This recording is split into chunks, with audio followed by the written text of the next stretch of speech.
So we just got some new dev info. There's Eye on Silesium for September 2025 with Godspeed. She announces these things with particularly more info on housing and a launch of official merchandise. There is coming a new update to the Korean server, but oddly, the update details have not been provided yet. But they have announced the release of this new outfit with weapon skins and the fact that they'll be making the global version via Steam available on like Korea, Taiwan, the areas where the purple launcher was usually used, and they have the original version of the game that was launched in 2023. So first of all, we jump back to Ion Silesium. What did Godspeed have to say? Well, we get some more info about housing. You can have 4 properties. You can gain housing power to unlock bigger properties. We already know that housing areas will be first of all within Vienta village here and over in Castleton.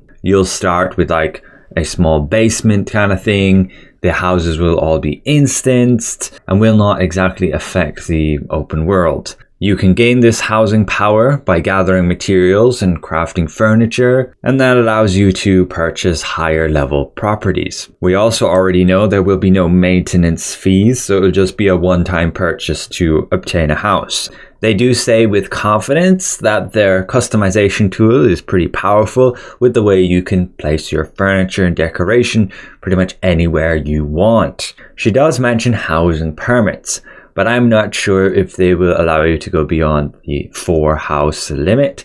And she says you'll obtain these through like the battle pass, contracts, and other regular play activities. They will be monetizing it a little bit with the in-game shop selling like furniture sets, and also in particular like wallpapers and floor decorations. But finally, there'll be a new Artisan Pass to improve your life skills. We will be getting a new life skill, which will be crafting and processing to create like furniture. But this Artisan Pass supposedly will also give you some unique decor options. But again, I know a bunch of you don't really care about housing, and that's totally fair, but you will be able to make some lucent from it with regards to that furniture crafting and selling it if you get that great success like gear items. As for Throne and Liberty official merch, you can see Godspeed's already wearing an example t-shirt, and this will be high quality apparel like t-shirts, hoodies, hats and more through Gamers Redemption as their partner. We can also expect later this year limited edition merchandise that you can actually earn via in-game activities. That's kind of cool, and I guess they can leverage their big old Amazon company to much more easily deliver those items. But we should expect more information on the official website soon. She then announces like the winners with the community events, like the Percy Amatoy will be later available via Twitch drops, this guy, and the Eboji winners will be available in the new achievement system. We have not heard much about it other than, yeah, it'll be different from the Codex, a series of achievements you can complete by doing certain activities in the game, and they should give you extra rewards. Yes, the Exploration Codex kind of does that already, particularly with these dungeons and like the raids, but I assume they'd be making it a bit broader than that, or it might just be a bit of a rework what they currently have. I definitely would like to see them adding more interesting achievements, causing you to have to complete certain dungeons, raids in certain ways. But yes, that was it for the announcement from Godspeed. But let's have a look at the new cosmetics that the Korean server are getting, which we'll most likely get pretty soon too. This demon outfit looks pretty unique. I'm not sure if it's something I would wear, but the overall style is pretty cool. We can scroll down here and see some screenshots. So this is a female character front and back. The male character is pretty similar, just different style of horns.